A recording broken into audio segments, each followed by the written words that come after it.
sounding in 1966 and also the founder of Ham Nation. He started by creating unique touring sound systems for bands such as the Grateful Dead and The Who. He invented the Heil talkbox, which was used by Peter Frampton and Joe Walsh to make better guitar sounds as if they were speaking. Okay, I've listened to those. That's great. He understood that voice articulation is key to ham radio, both for emergency use as well as the hobbyists. His ham radio products are the result of that level of concern for the voice and his pursuit of excellence. So, ladies and gentlemen, let's welcome Bob Heil, K9EID. Bob, take it away. Hello, everybody. I hope we're making it okay. And pictures are good and audio is good. The main thing is the audio is good. What a wonderful thing that you're putting together here. And I'm real honored to be a part of it. I do a lot of these. We're doing pretty close to 300 or 400. I lose count. We're doing up to 3, sometimes 4 club meetings a week on Zoom. It's really wonderful to be able to share all of the science of this hobby. So drop me a date and hey, we'll be there. I love it. Well, this is the same situation. We're going to bring some things to you that we really need to know about, and they're just not out there, and it's hard to find information. So we're going to dig right into it and let you know what's happening in our world. First of all, I'm going to do a little history. I started in 1952. My parents bought me a B3 Hammond organ, and it was right across the street from Walter Ash, where I took my lessons, and they bought that first organ. And that continued on in my mind till later. I started in 1950 playing an accordion, but in just a short couple of years, I got a job and began playing professionally. And that was quite something in 1954. And I really grew quickly in that. In 56, I became the organist at the Fox Theater in St. Louis. I was a substitute there. Now, the reason I'm telling you this is it has a lot to do with how I was able to come into this market, because that organ hadn't been played in 20 years. And Stan Can, who was the organist there, he got me to help him not only do the substitute playing, but we had over 4,000 pipes that hadn't been played in 20 years. We had to voice and tune those things. Now, tuning was not a big deal on octaves, but voicing, it taught me how to listen. And we're going to really get into this listening today, because we have to be able to dissect what we hear, all of the harmonic values, like those pipes you see there, the one brass trumpet next to the brass trumpet. They all have the other different pitches, but they all have to sound the same. Voicing is something very special. Well, in 1956, I was thinking about that Walter Ash store. We went back and my parents bought me a Harvey Wells and an SX99, and it's a RME converter, because I was a VHF nut. It became my college education. It really did. I still have the Harvey Wells. There it is on the other console with all the vintage stuff. I'm on the air every morning with that Harvey Wells 3885. But I'm tuning around one day on 6 meters. I'd only been on a couple of weeks, and I heard the most ridiculous signal I've ever heard. It's so distorted. I go, what is going on here? Well, what was happening was it was one of the very, very first single sideband stations on 6 meters. And I'm going, whoa, wait a minute. So I answered him, and he came back, K0DGE. It was quite a contact, because I told him that I came into the city 3 or 4 times a week to play the organ. We played for 8 minutes, and then the movie came on for a couple of hours. So he said, well, come and see me. So he gave me this address, and I roll up in front of the address, Bingo. It was KMOX Radio. Larry Burrows was the chief of CBS Radio, the chief engineer. I asked him if he'd build one of those sideband transmitters for me. He said, no, he can't do that, but I'm going to teach you how. And he did. We started off building a Central Electronics 10B, had plug-in coils. So what we could do there is we take the 20 meter coil. After I built it, got it all working on 20 meters, but I was a technician. I was a technician for 17 years. It was when the bands were open 24/7. Hard to realize, but it was true. And we took that 20 meter coil out and the final, and we had to come up with a 6 meter coil. And so Larry taught me how to use a grid dip meter. And we put that coil up next to it, and bingo, away we went. We were on 6 meters. But one other thing, we had to come up with a 36 meg oscillator. He taught me how to do this. I had to use a Greenlee punch and make the chassis and all of that. And I had only been in the hobby barely 6 or 8 months when I did all of this, but the station grew really quickly. You can see the sideband stuff there on the left. And I was an antenna nut. My loving, wonderful parents allowed me to put up a 110-foot roan. Of course, I had help. Motorola dealer down the next town, he helped me, as well as one of the construction guys that had a crane and all that. K9 EBA and K9 SGD, they were great help. Antenna you see there. I played with 432 for 2 weeks. I didn't care for that. Nah, we got back to 6 meters. It's hard to see there, but that's a spiral array. What is a spiral array? Telerex built this, 36 foot long, and the elements were not all horizontal and weren't all not vertical. And the reason they built this was signals do not stay horizontal when they leave your Yagi, and they don't stay vertical.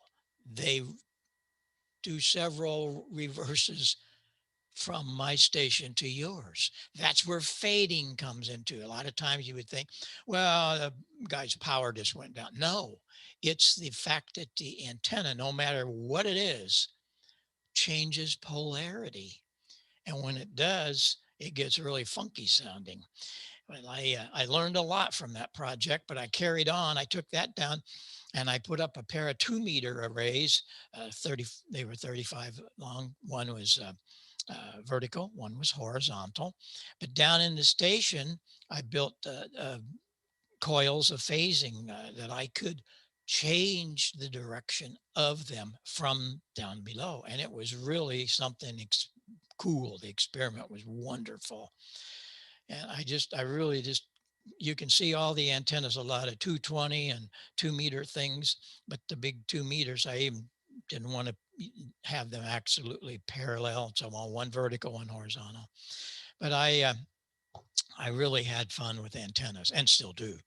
In 1959, I bought a Thunderbolt, 6 and 2 kilowatt and a half. It was quite something. For a young kid only in the hobby a couple of years to build that, but I did. And of course, I had a little guidance from Larry Burrows. You can see the central electronics above my head to drive all that. And one day I got a call from Bob Drake of the Drake Company. He said, "You the guy that's got that kilowatt single sideband on 6 meters?" I didn't know how rare it was. I said, "Yes, sir." He said, "I'd like for you to come to one of our club meetings. We do an annual meeting where we bring in people to talk about new technologies or what they're doing. And we'd like for you to come." And they take the all the furniture out of one of the floors of the Biltmore Hotel. They had the Collins room, the Hallicrafter room, the Central Electronics room, Mosley room, and they were all there. Carl Mosley, Wes Shum, they were all there. These were like movie stars to this little kid because I'd read about them in the magazines. And where was the Biltmore Hotel? It was in Dayton, Ohio. It was one of the first Dayton hamventions. In 1974, they moved out of the Biltmore and went out to what we knew as Hare Arena. There was only 600 people there at that 1959 hamvention. I was very blessed to be asked to do that, and I gave him my whole spiel of how I built that thing. Of course, it was Larry Burroughs. I gave him all the credit, but he couldn't go with me. CBS wouldn't let him out. Well, while I was there, a guy came to me. He was from the UK for the J-Beam company. He said, "We'd like to have you do an experiment. Would you mind doing an experiment on one of our antennas?" Meh, no, it's not in my vocabulary. He sends a 128 element array over. We had to put it all together. And again, the Motorola friend K9SGD, he helped put all the phasing harnesses together, make sure it was right, as had all the instruments to check all that. K9 EBA had brought his crane up, and away we did. This was in a lot next to our house. The 110 still stayed. This was 50 high and 50 wide. These are all incredible things for a little kid, let me tell you. In 61, the station really grew, and I built what I discovered was the first 6 and 2 meter transverter band switching. You can see it in the rack there. And it got quite a bit of attention, and CQ magazine hired me to do a VHF column. That's how important VHF was in those days. The band was open 24/7. It was like 75 meters. I didn't need to be on the low frequencies, and it was the perfect place to experiment. Absolutely the perfect place. And I wrote for a VHF magazine. In fact, that's one of my other transferters in a rack panel situation. And so we just did a lot of things in building. There's the diagram of it. It was 3 tubes, an oscillator, the mixer. We fed 14 megs into the bottom of it, out the top after the injection from the 43 meg, where you went. It was very simple, but boy, did it work great. This was a 2 meter one. We built 6 and a 2 meter one. But then Joe Heil, again, the Motorola dealer, said, "You need to put that on the market." Well, I wasn't ready for any of that because I had a great career playing the organ. I did all my ham radio late night and in the mornings. So he did that. He called it the Hallert Company, and they sold some of my transferters and a final, an 829B, so it could get 100 watts. And 100 watts on 6 or 2 meters was quite something in those days. We were also doing moon bounce and talking a lot about it.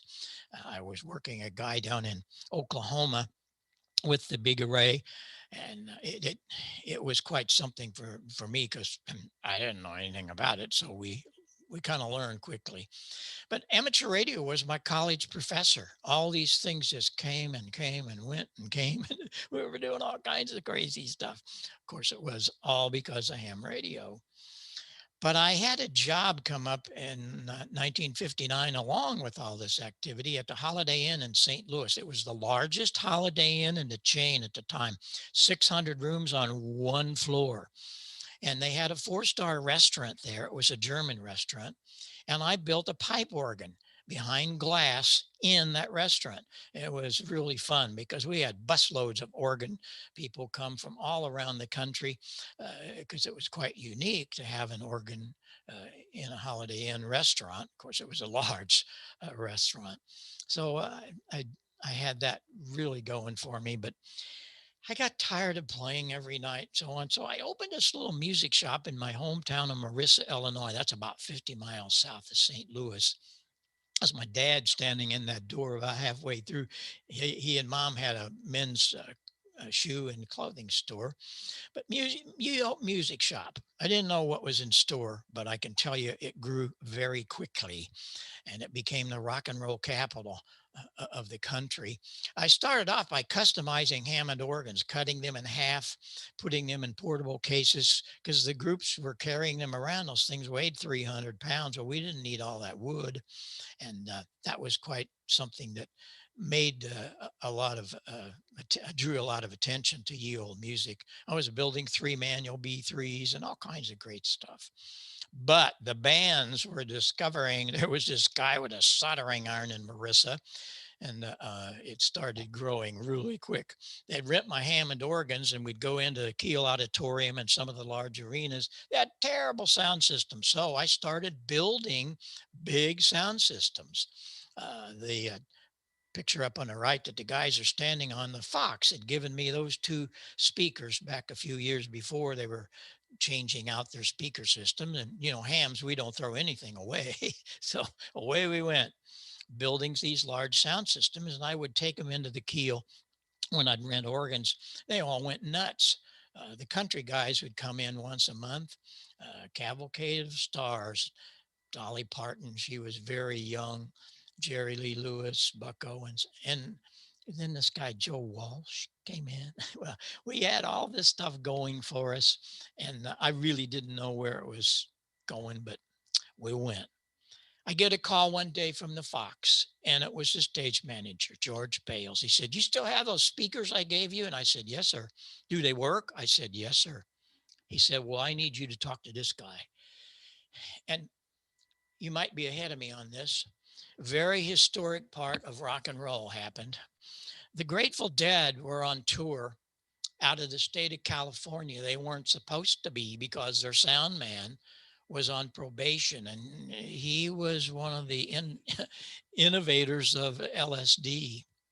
So they quickly found out, the FBI and the DEA quickly found out that they were going to do this little tour. So they went to the warehouse in New Orleans on the first date, sat in the back row. When it was over, the band came on to St. Louis, didn't have cell phones. So they get to St. Louis the next day, no equipment. Well, that night, Owsley packed up the truck, padlocked the back, and the DEA and the FBI padlocked him and took all the gear off to California. When the Grateful Dead got to the Fox, there was nothing there. And so they called the stage manager and said, "Talk to this guy." And that guy was Jerry Garcia. It started a long, long friendship with Jerry.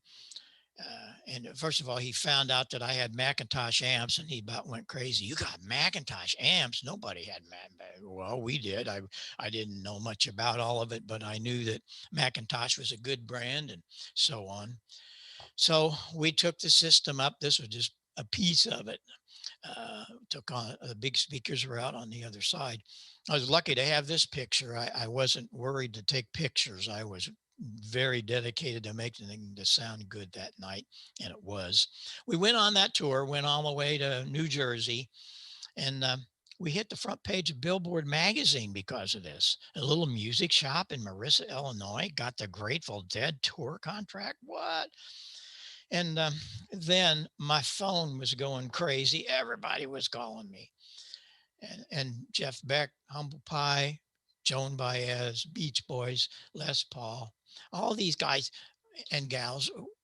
And what's interesting is that Humble Pie picture. You see that guy with the white sleeve and sitting on the left of that picture? That's Peter Frampton. They brought him over. He was very young. I think he was 17, playing guitar with Steve Marriott in Humble Pie. And so we became really, really into it. We were the first company to ever use semis. Until then, my goodness, these people, these people,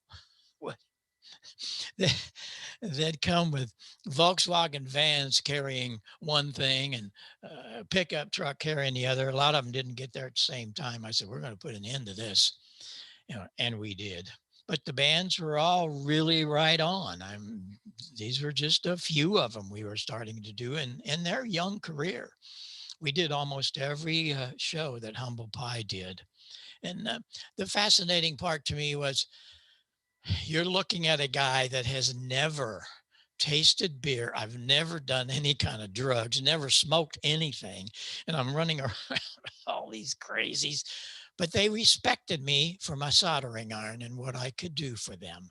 And I respected them for their musicianship and their friendship. They were very different when they came around me, because they would come to Marissa, and they were coming there 50 miles from St. Louis. They were coming there for information or to buy something. So they were very straight. One of the other groups was this one.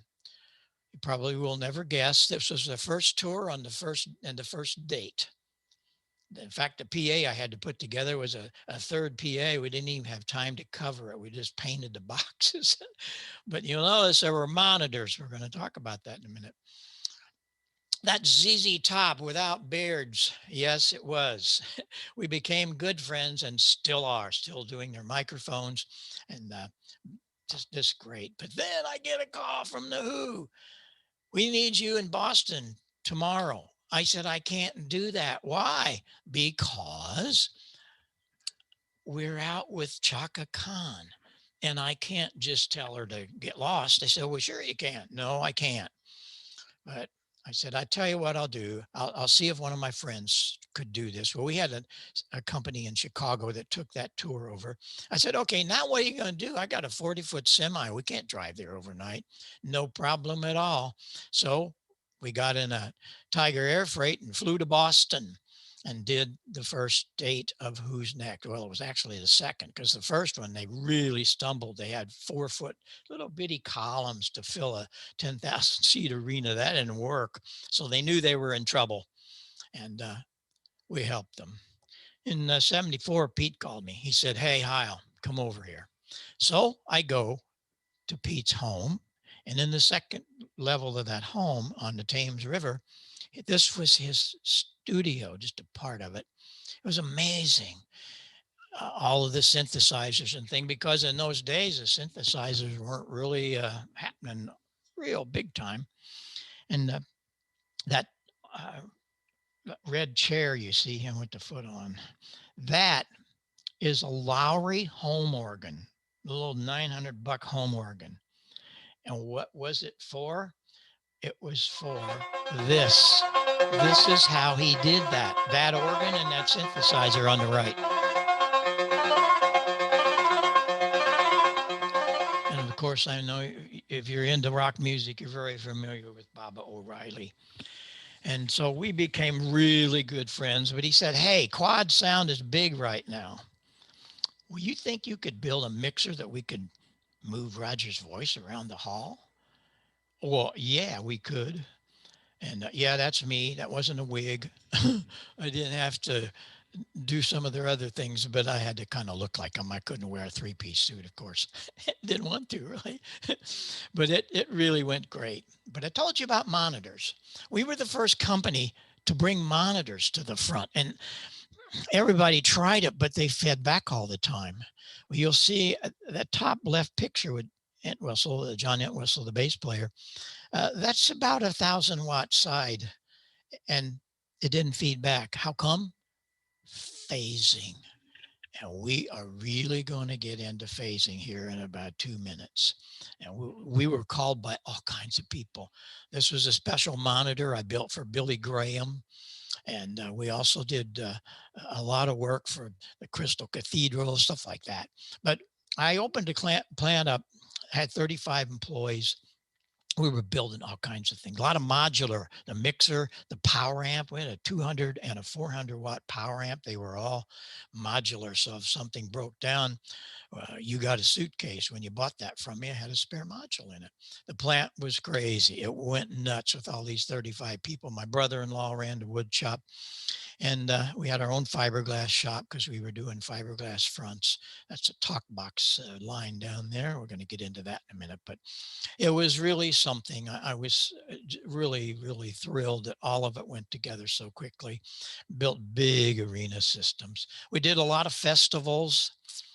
That was quite an experience. I could do a whole night telling you about some of that stuff, but it was an experience. A lot of that. Oh gosh!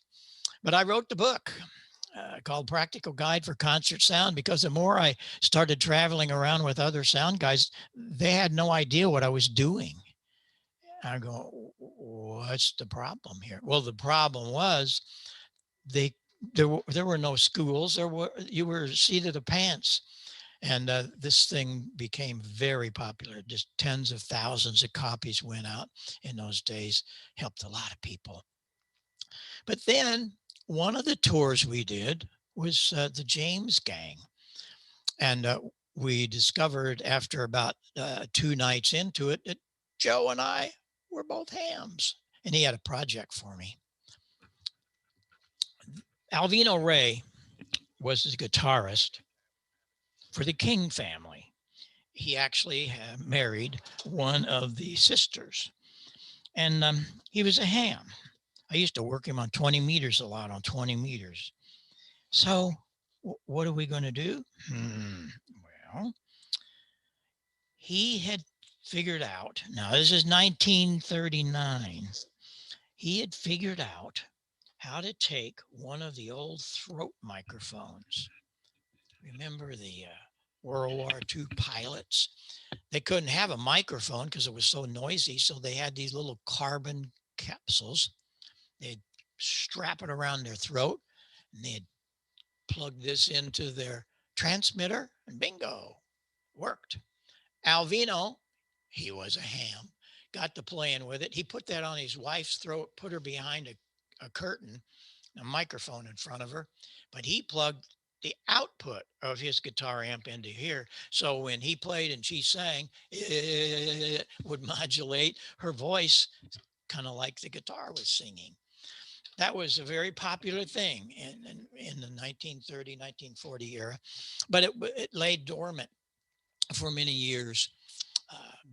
Joe went to Nashville to record Rocky Mountain Way, and he has some really good friends there, Dottie West and Bill West. They had taken a little 3-inch speaker and put it in a little B box, had a little hose coming out of it, and they recorded things with their steel guitars. But Joe, being gadget folks as hams are, he used it on Rocky Mountain Way. And so when we started putting Barnstorm together, I helped him put the gear together, the Mellotron and the synthesizers and the amplifiers. And of course, we already had the PA. He said, what are we going to do about that talk box thing? And I said, well, we're going to build one. So my fiberglass people, we only built 4 or 5 of them. My fiberglass people came up with a box for it. And we put a 250 watt driver in it. Wow, we had big time talk box live. And you, I'm sure you recognize this. I would be very.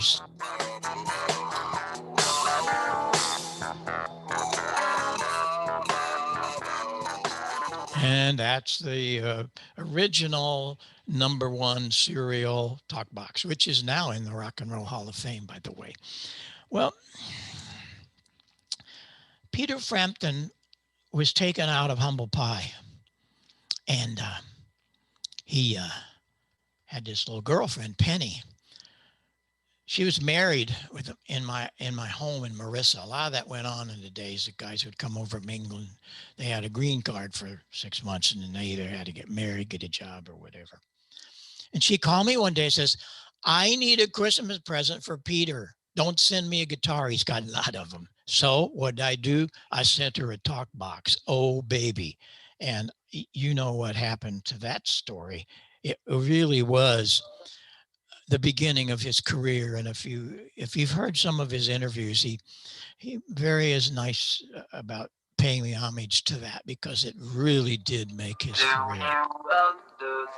He could make it talk very well. And this was a sound check in Charlotte. Take the wind out yourself, though. What else would you like? He's the master of the talk box. And we're very, very proud and honored that I could help him. Clap your hands, clap your hands, clap your hands, clap your hands. All right, okay, Bob Heil. So we had a lot of fun with that. Bon Jovi, they used it on Living on a Prayer. Bon Jovi's uncle John Bon Jovi's uncle was a ham. And he wanted, he called me one day and he wanted one of my boxes. He said, I need a hook for my nephew. And that's that story. But I kind of got all out of that and got back into radio, and I got them playing around with some stuff with the TVRO things. And that was another part of my career for a year or two. We put in thousands of C-band dishes down in Southern Illinois. That some of those people didn't have TV, really, in the 1970s and 80s. They were 100 miles from a TV station. So we really got into that big time.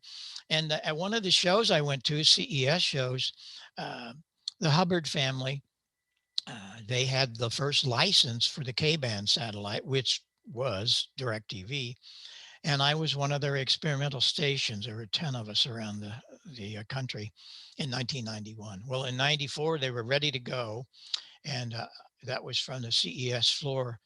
That was a shot taken right off of TV. And we announced to America that it's air. So DirecTV took off in a big way. I carried on with it though, because we had great audio, and I'm going, what are you going to listen to, a little 3-inch speaker? No, we started building home theaters. I mean, big ones. That was a $300,000 one there.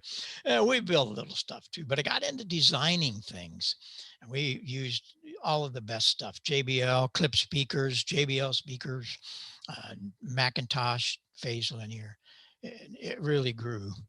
One day this gal came in and says, hey, you design these home theaters. What can you do with this? This is in the basement of my 100-year-old home. You think you can do anything? Of course. No, and not is not in my vocabulary. So we did that for her. Back behind that curtain was that. And the guy said, what are you going to do with that? And I said, we're going to do that. And I had a great carpenter in the wood shop that would work with me. But I got back into radio. I said, that's it. But I came back in, and this is where it gets good, everybody. What happened to my Art Collins audio? I was freaked out. I couldn't believe it. And I said, what happened? Well, I stopped a guy one day on the air and I said, why is your audio not really good? Well, it's really good. I'm using my matching microphone. What do you mean you're matching microphone? Well, it came at the radio. Really? Well, I can't understand you very well. You're kind of muffled and no articulation. Oh, everybody said I sound great. Yeah, well, I don't play any games here. I'm going to unplug this guy.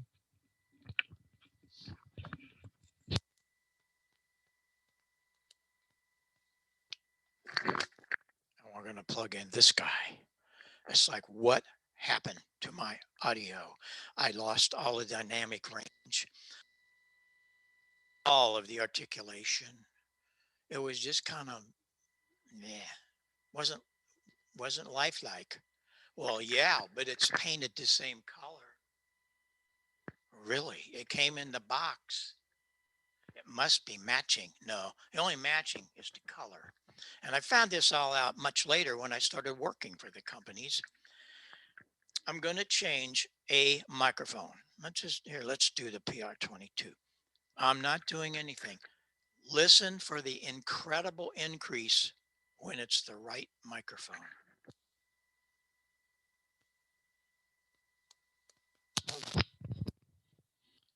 All I did was change the microphone. The articulation was beautiful. And it was a whole new world. And so I thought, I ought to be able to do that. And do that not for much money. And so we came up with a couple of different pieces. But what guided me on all of this was I had gotten a call from Paul Klipsch. Paul is the father of the folded horn. He was an amazing genius. He actually started the hi-fi movement. And he called me one day and he said, you the guy that's got the big PA? At the time, it was 10,000 watts. He wanted to come and see it. So he flew his airplane up. He had a little Bonanza. And all day long, it's like, what do you do that? How come you did this? He was out over he's a big tall guy. We went back to Hope, Arkansas that night, and the next day was amazing.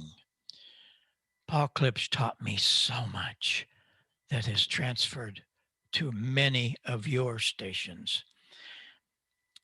He had a building out on a land out south of Hope, Arkansas.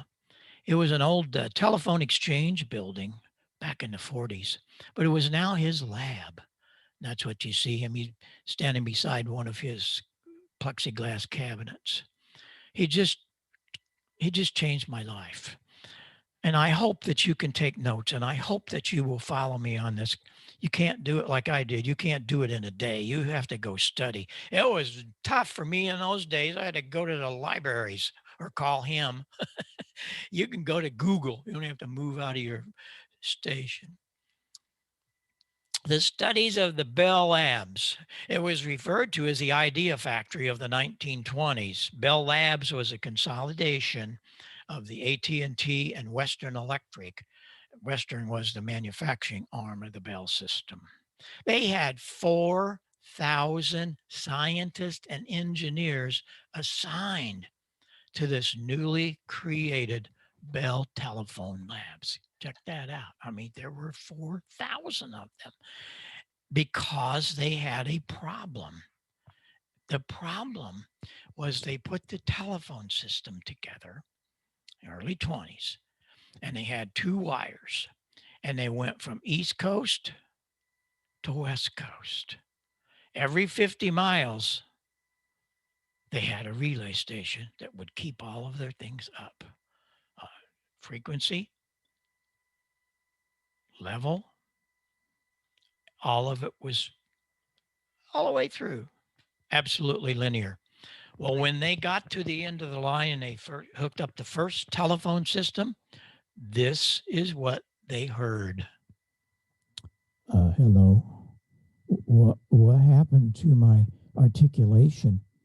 What happened? It got real mushy, and the F and the S all sound alike. And F and S doesn't sound alike, really, but they did, and they couldn't figure out why. What was going on here? So they put those let me get this back to normal. They put those 4,000 scientists on the case to find out what in the world was going on. What was going on? That was going on. Those guys figured it out. Fletcher and Munson, Dr. Fletcher, Dr. Munson, they were the guys that came up with the fact that our ears are not flat and we don't hear flat. And the louder it gets, the flatter it is. That's why kids listen to music real loud. They can hear all the cymbals, all the mids, all the bass.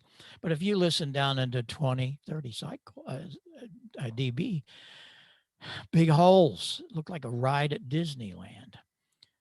What they discovered, and this is, if you take one thing away today, this is what you take away.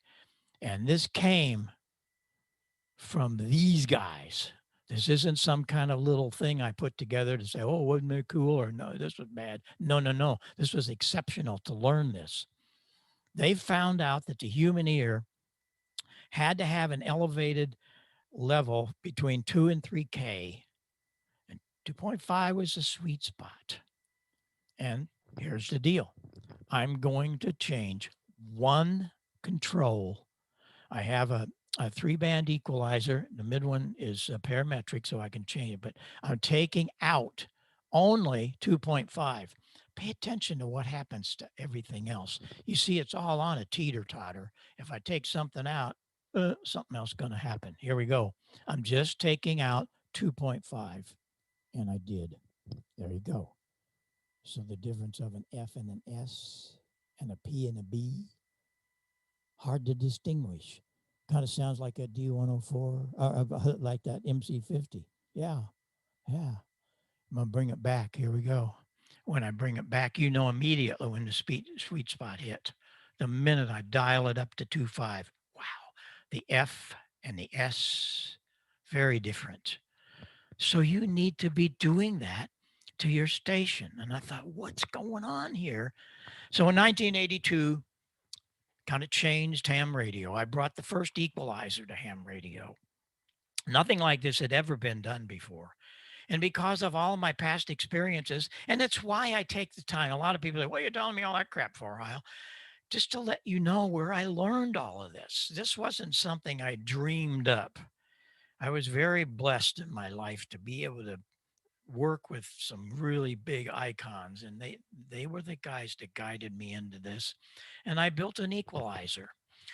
I wrote an article. It was a DIY thing that you guys could build. I sent it off to the ARRL, and it became the lead article and got the cover award. I never knew they give cover awards. I was very honored. But all of a sudden, my phone starts ringing because they put my phone number in there, and that was okay. But it started a big revolution. It was the first time ham radio had seen an equalizer. And it was a simple 2-band shelving. I was the engineer, so I could pick out what were those two frequencies of the filters. You couldn't change those.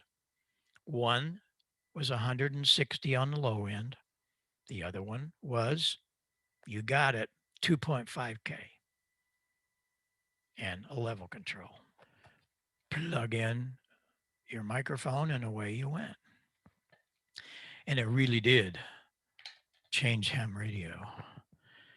One of the reasons that happened was I got a letter later on in 1999 and a picture from Dr. Inouye, Icom.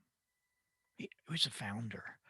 And he had a picture of this and the gold line on his Icom. He had a 781 Icom. It was really, really cool. And we had such a good time working with them.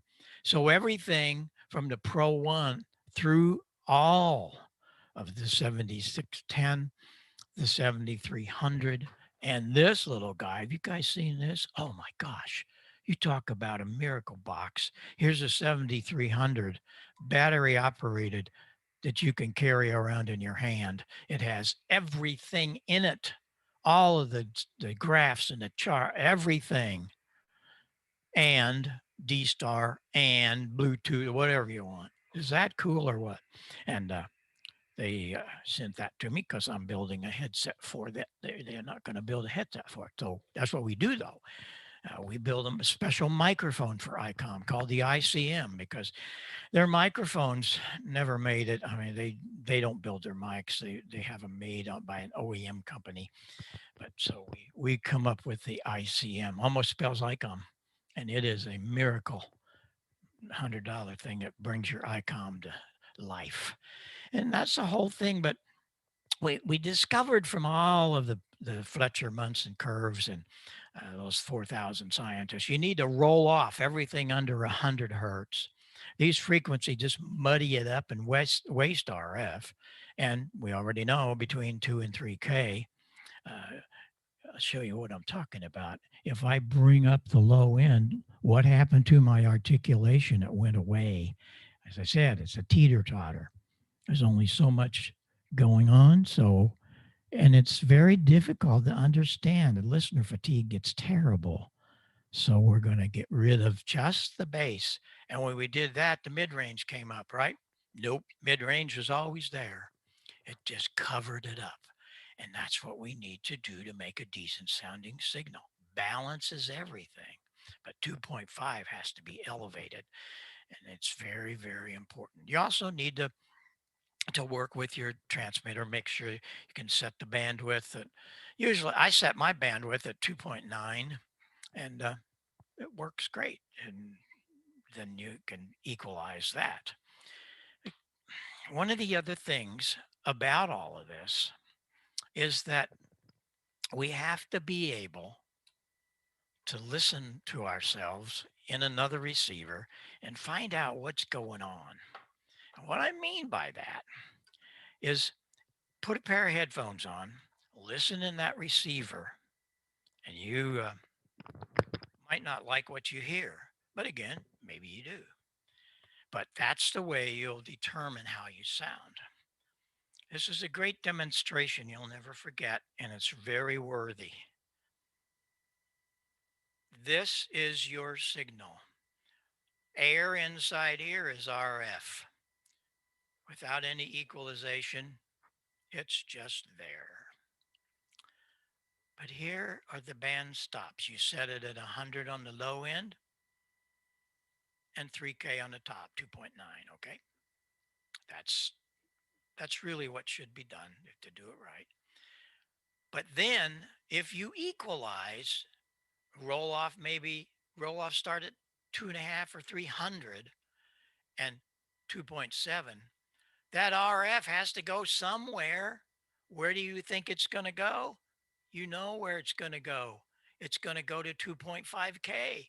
It can't just lay there. I mean, you've got a 100 watts or a kilowatt.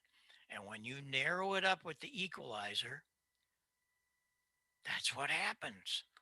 It goes to the mid-range, and that's exactly where we want it. I've proven it a couple of times today. And you also want to learn how to use a microphone. What are you talking about, Heil? Well, here's the situation. None of this stuff is my idea. Don't get me wrong. This is all the science of audio that I learned by some of my masters that I was so blessed to be able to work with. When you move a microphone, every time you double the distance, you lose 6 decibel. 6. If you double your power, that's 3 dB. You went from 500 watts to a kilowatt, that's 3 dB. Well, you're going to lose 6 dB just by not speaking in the microphone properly. No more, ever, than 2 inches. Here we go. Watch and listen. I'm going to take this away, not changing anything, and we're going to lose 6 dB, which could be a couple of thousand watts if you're a big guy. And it still works fine, but it lost transient response, it lost dynamic range, definitely lost a lot of articulation, and it just doesn't sound good.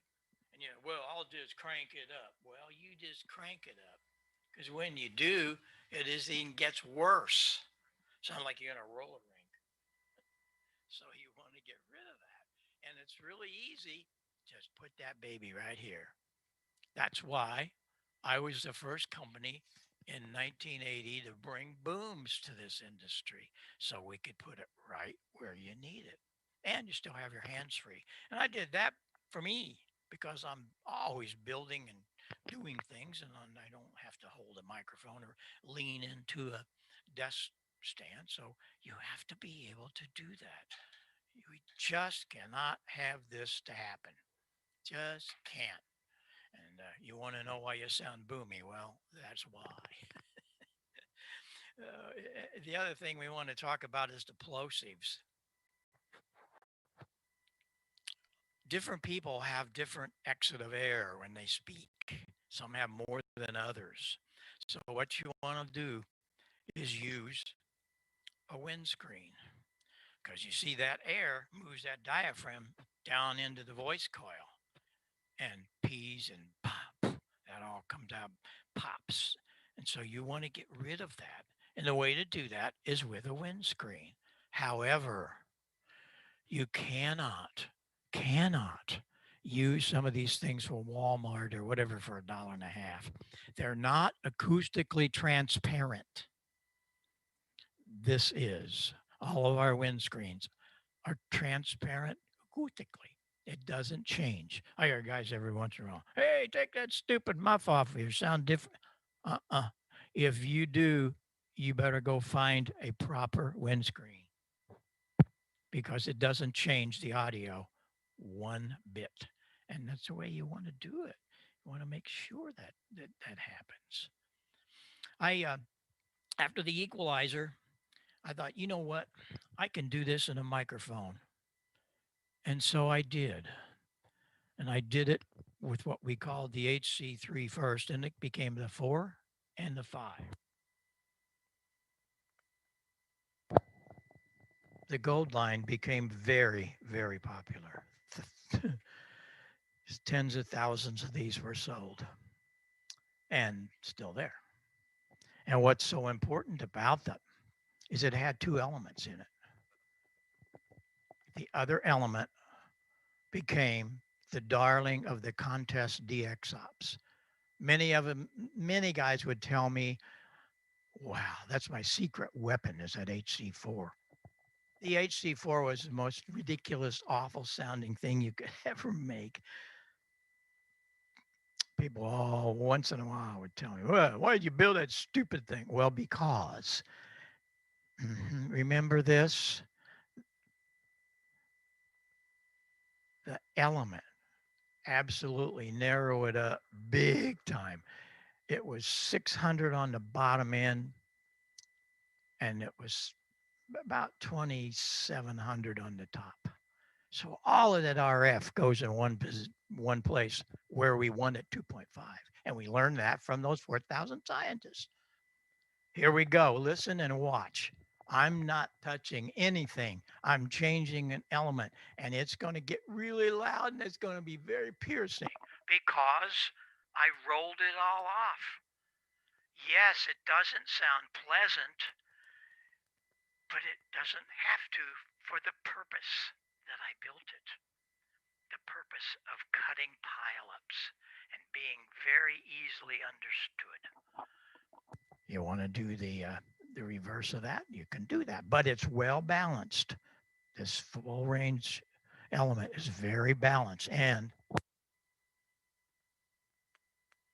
it's pretty much what the PR22 is. So we have all these things that can help you. The HM12, I did it a couple of years ago. That's a wonderful full range element with nice articulation. Darn thing's only about $100. But then the big dog, this has taken over quite a bit of space in the amateur radio market, the PR781.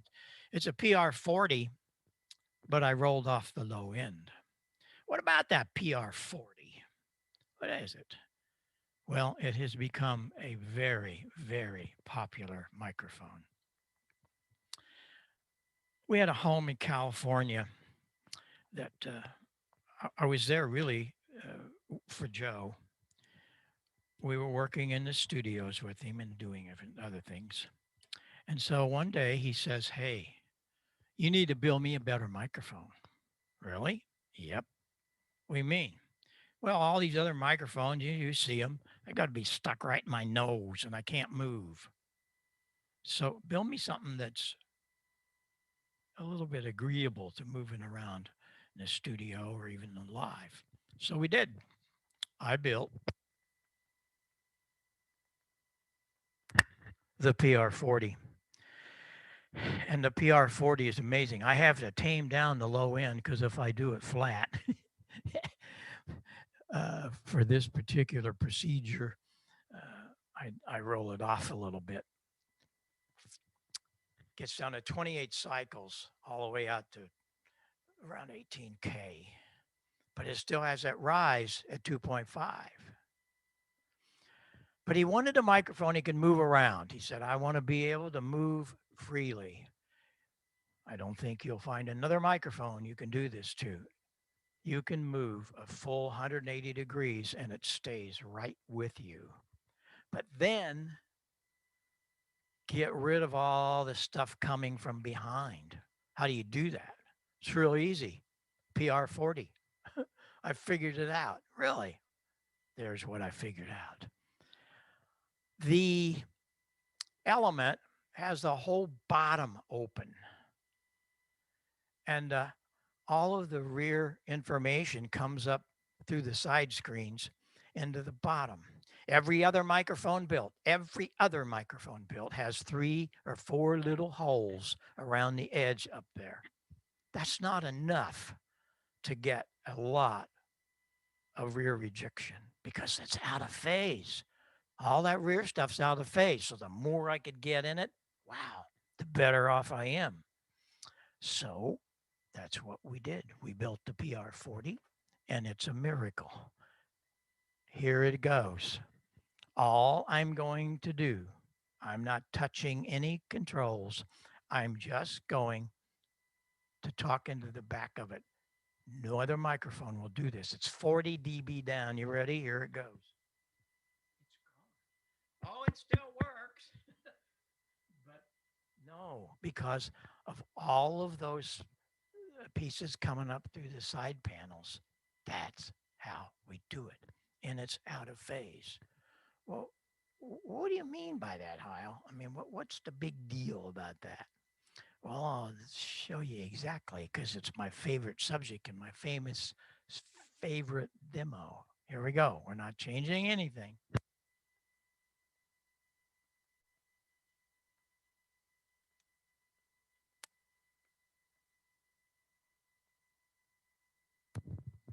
I built a Y cord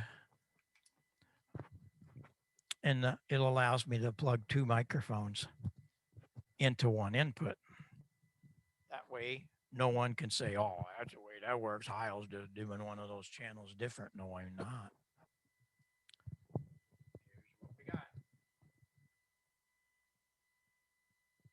That's what we got. They both work beautifully. They're PR22s, which I designed at the invitation of Paul Rogers. He wanted a microphone that was articulate, balanced, and they didn't have to rely on his front of the house guy to do it because he said they always screwed my voice up. Okay. When I bring these together, they're in phase. They're going to give you 3 dB. In other words, if you double your power, you had a 500 watt amplifier and you're not making it, so you go buy another one and get 1,000 watts, you doubled your power, 3 dB. Think you can hear it? Nope. Here we go. We're going to double our power. 1, 2, 3. Remember what I talked earlier about listening? Listen to all the harmonics. Pay attention. I'm going to take 3 dB away.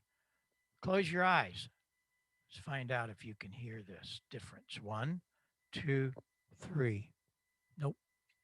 The human being cannot detect 3 dB unless we were in an echo chamber, $1 million room that's all treated and absolutely no phasing problems. Okay. I built this low plug. Pin 3 is hooked to 2 and 2 is hooked to 3. It's backwards.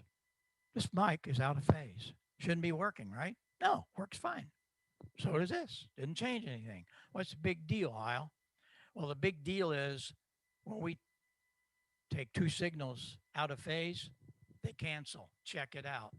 1, 2, 3. They're out of phase. Oh, they're still hooked up. Not together. This diaphragm is going down. This diaphragm's coming up. It's all the science of what we're doing. Man, my favorite subject. I'd always heard over the years about phased arrays. Like, wow, I wonder how that works. How does phasing work? Huh? Well,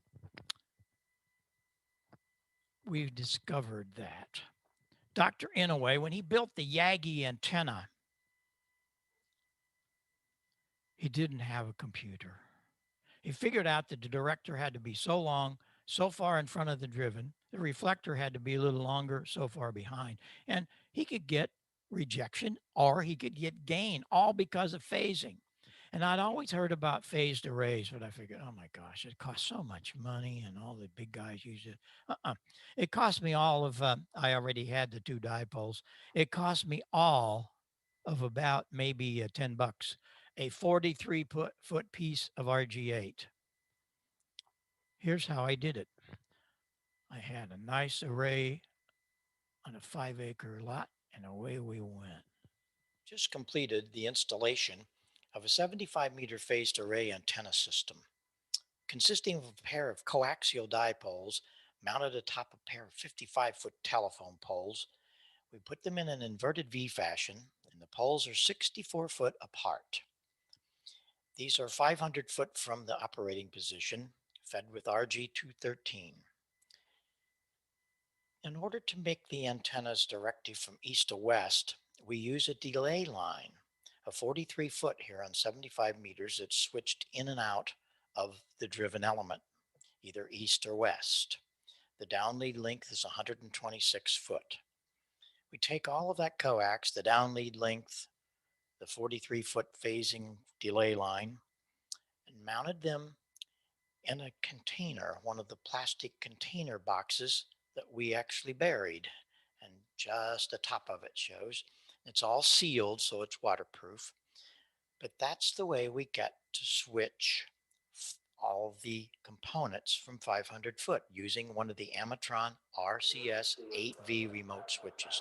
It really works well. Take a listen to how we can get at least 10 to 20 dB difference east to west. Like a lot of people do. Mine's usually 3 inches or so. That's just after I get done mowing it. And I know, probably, we get a dry day. I'm gonna have to lay out there and mow. That's just all there is to it. Because if you leave it that high, when it starts growing in it all, it gets looking ragged pretty quick. So it's to that point now, and the system really performs on weak signals. Take a listen as we switch to the direction they're coming from. Also note the preamplifier makes no difference on 75 meters on this signal. The preamp will, of course, make the meter read higher, but in many cases, the preamplifier does not cause the weak signal to be more readable. Check it out. yeah, well, I see they introduced big display on it, and I don't know if that is their form of portable, or what that is. Your wire.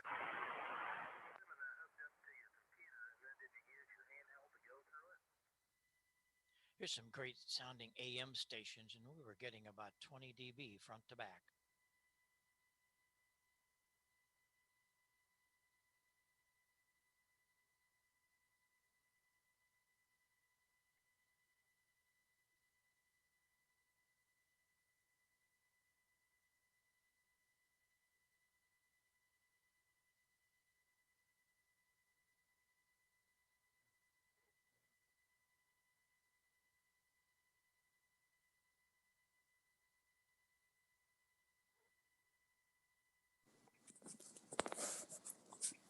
Hey, Bob, I'm not sure if you can hear us. We've lost audio. Yeah, there we go. I did something to that you need to know about. I used a Maritron, their little switch box, and the relays are great. They're very heavy, but I personally, I don't like rotary switches. So I did something about it. I replaced them with Les Paul guitar switches, really. And that way you can go back and forth also to them. It's really cool. I also have another one that where I have switching of all the different antennas plus the phasing, and another one that switches all my radios. But there again, I just don't like rotary switches. Anyhow, you're going to say, where did I get them? You get all those switches at Antique Electronic Supply, and they're not very expensive.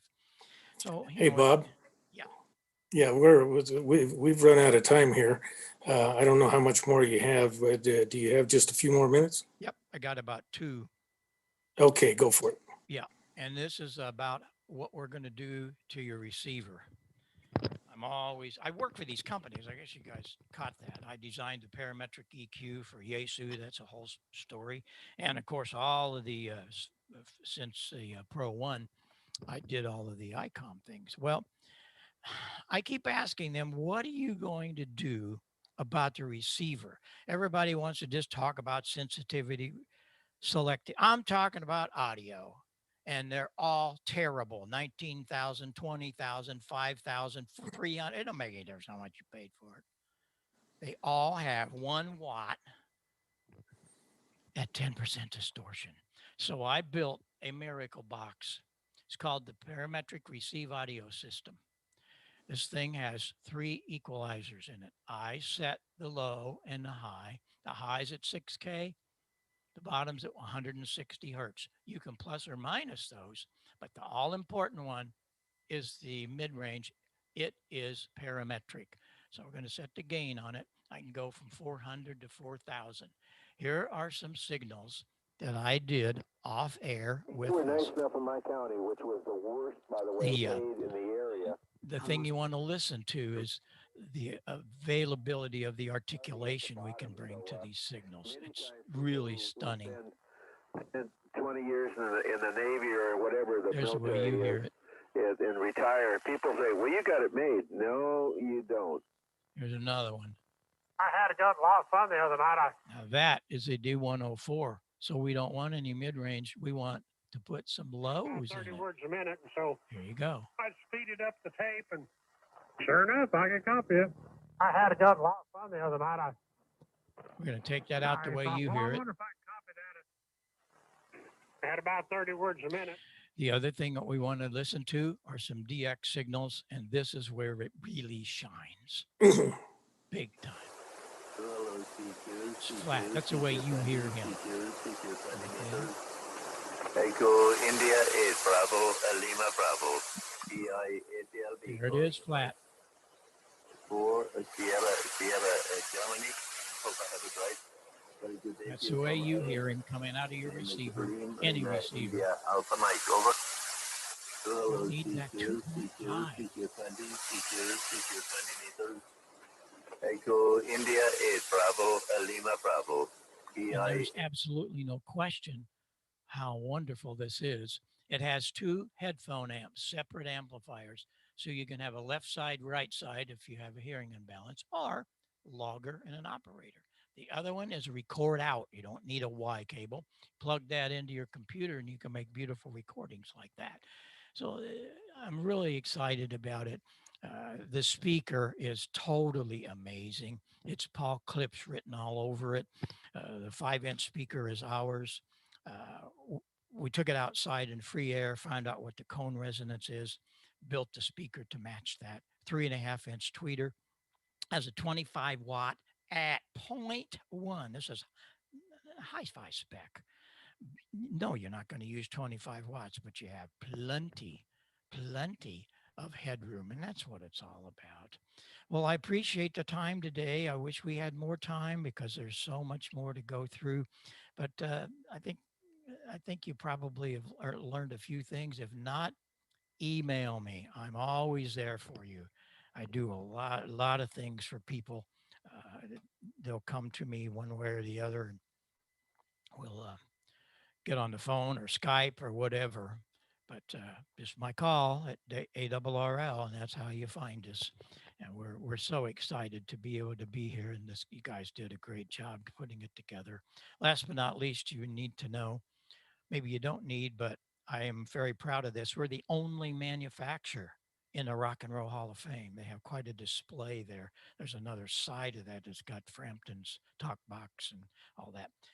We're very proud of that. But I told them, when you put the signage up, you can be sure and mention people. I learned all how to do this with amateur radio. So I guess ham radio is in the Rock and Roll Hall of Fame.